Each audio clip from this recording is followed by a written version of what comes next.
Hello everybody, welcome back to my channel. I am Gebo the Shaman, and today we are talking about what happens when we have Rahu placed in the 10th house in your birth chart.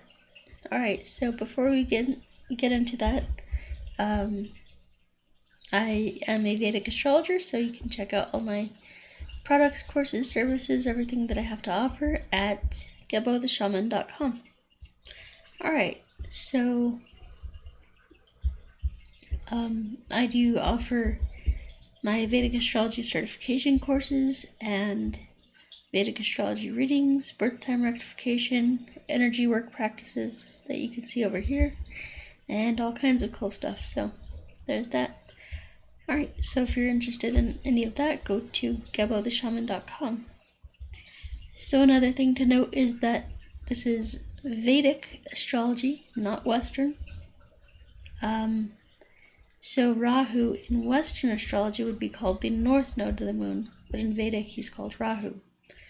Vedic astrology is 24 degrees off from the accurate real-time positions of the astronomical positions of the planets in the sky as they appear in the sky.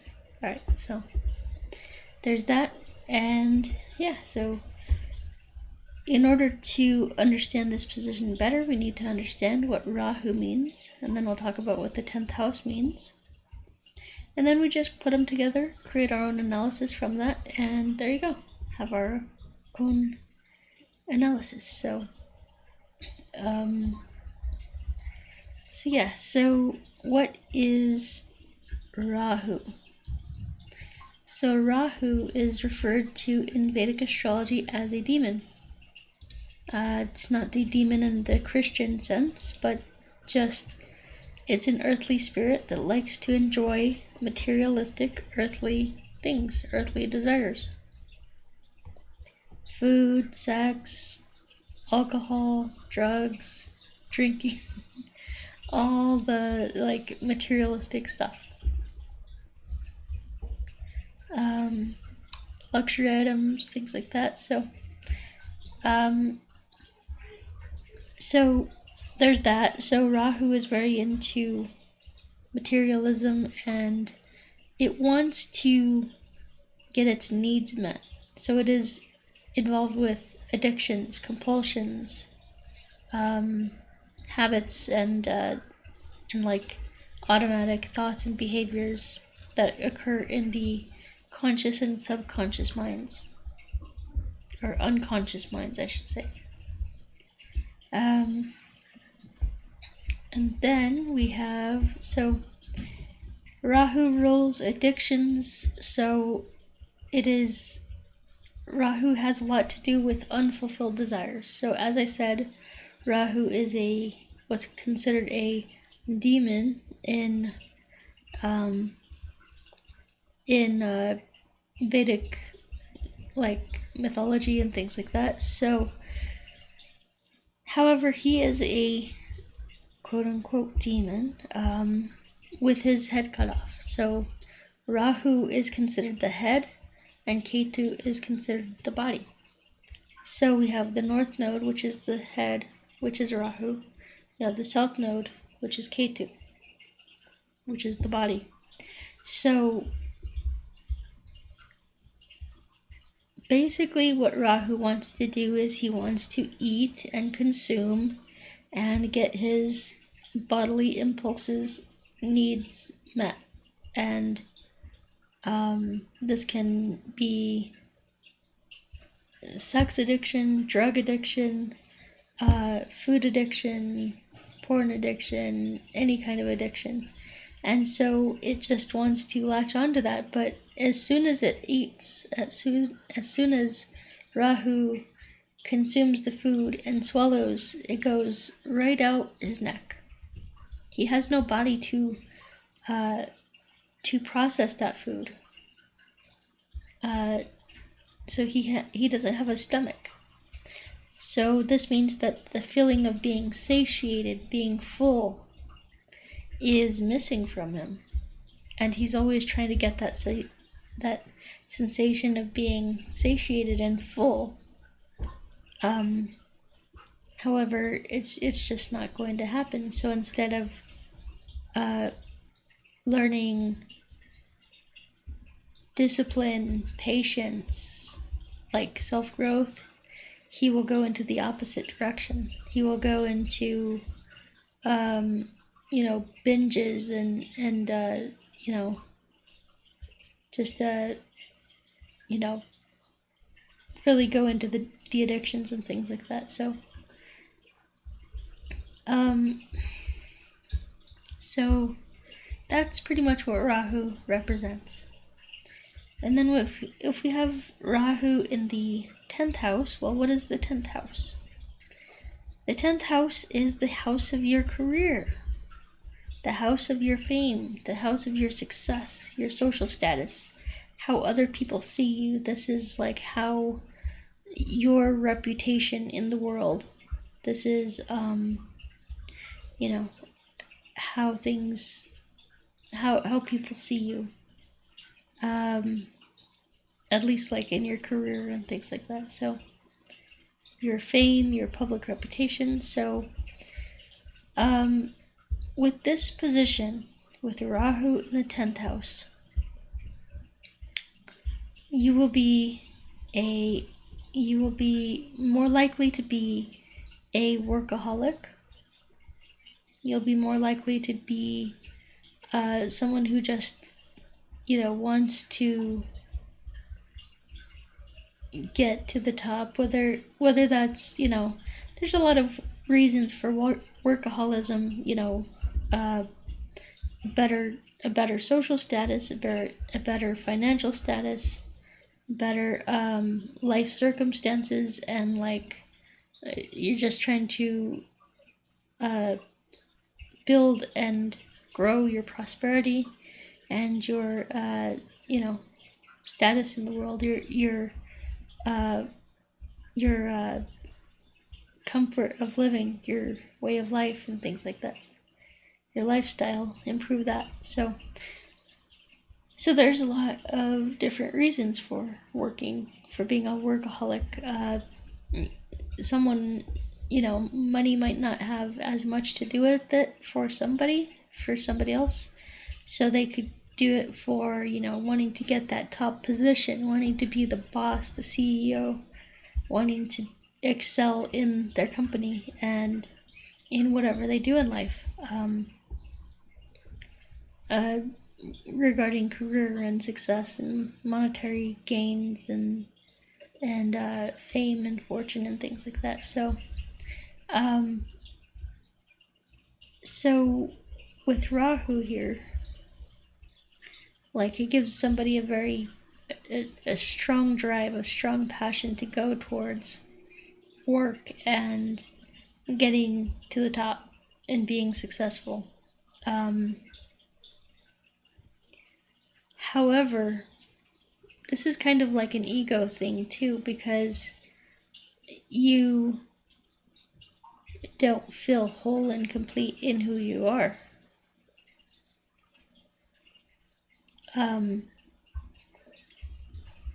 So like, it's Rahu is one of those positions where it's like you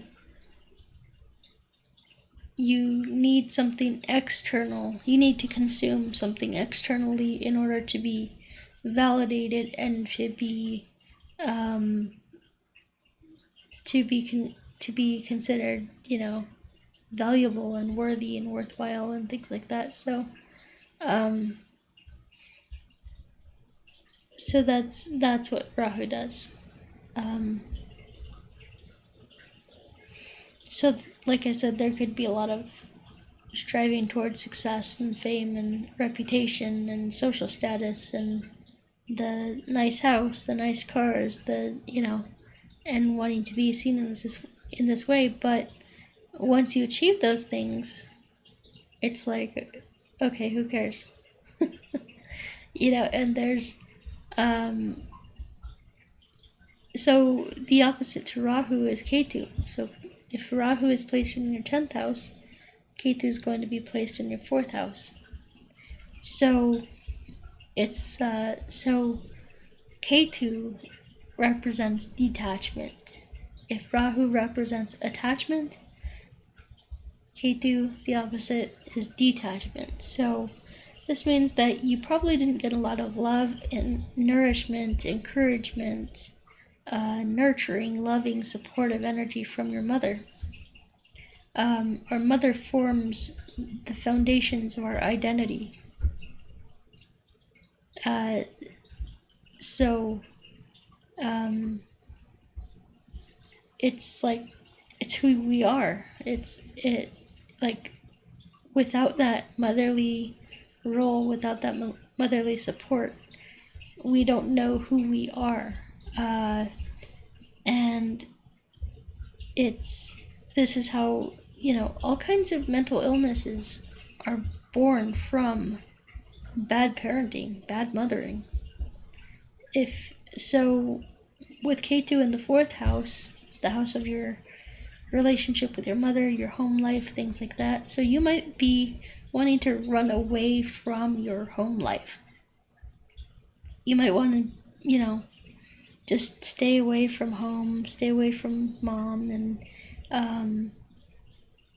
that might be like, you might feel more comfortable or in your element at work. So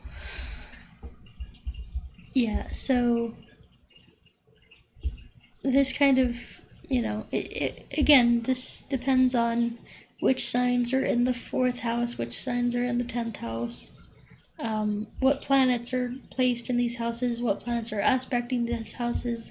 A lot of information, a lot of things to consider before, analyzing somebody's chart. And,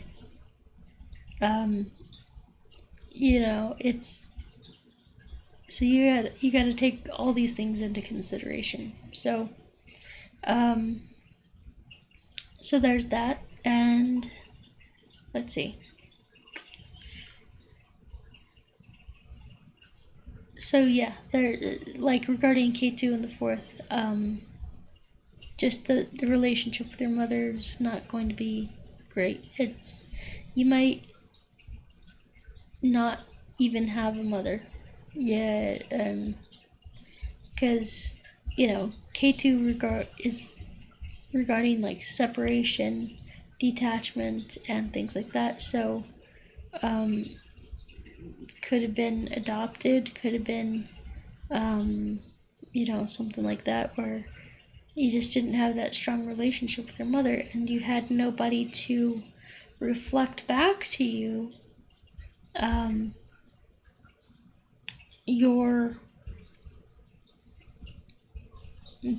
the beauty in your identity, that it's okay to have your emotions, to have, all this stuff. Another thing, 4th house is Ketu in the 4th house, very detached from your emotions. You could be emotionally suppressing them and running away from them, and like, instead of like fully loving yourself and accepting yourself through your emotions, you could be running towards workaholism to get away from those emotions. So that's another thing that plays out with this position. Let's see how I am on time. I'm good. Wow, I'm talking fast. So I feel like, this is one of those positions that I'm pretty good with explaining here.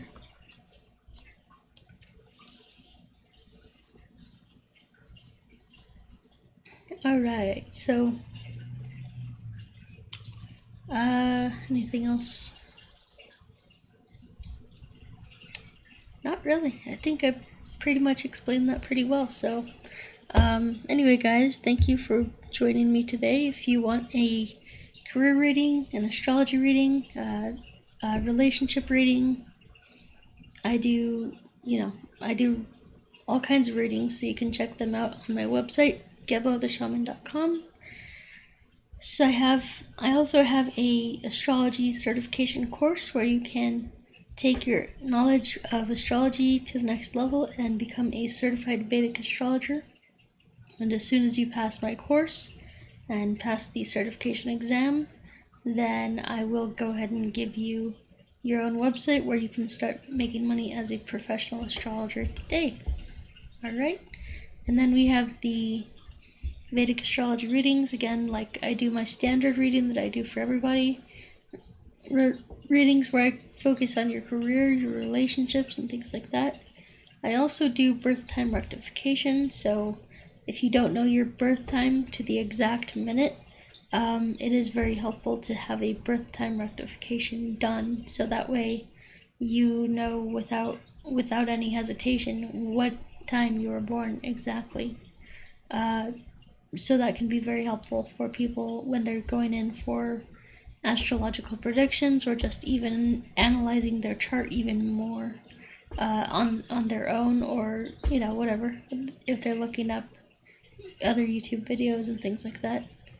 I also do distance energy healing, so if you are one of those people who is a workaholic, running away from your emotions, distance energy healing might not be a bad thing to look into. 99% of all diseases, and I'm not a doctor, so don't take my words too seriously. I'm approaching it from a more spiritual perspective, but in my opinion, 99% of all diseases are caused by emotions, by suppressed emotions. We all suppress our emotions and we run away from them and hide from them, and that's what causes the diseases. They have to manifest in somehow, so they will manifest through this is trapped energy, stored energy, so it's really important to flow with those emotions. So that's what the Qigong courses have helped do. So we have the Cosmic Qigong and the Self-Transformation Challenge. Self-Transformation Challenge is a syncretic system where it combines the three main energy centers of the body, the energy types of the body. You can see me doing some Kundalini yoga right there.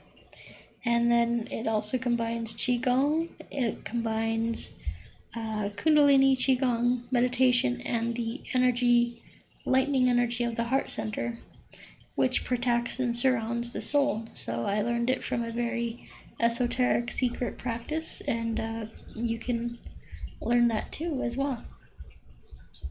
Then we have the distance energy healing, the life coaching. So I tend to work with people who or I like to work with people who have childhood trauma and who are trying to figure out what they want to do in life, and actually go do that and become successful at it. So yeah, that's the career coaching and the life coaching.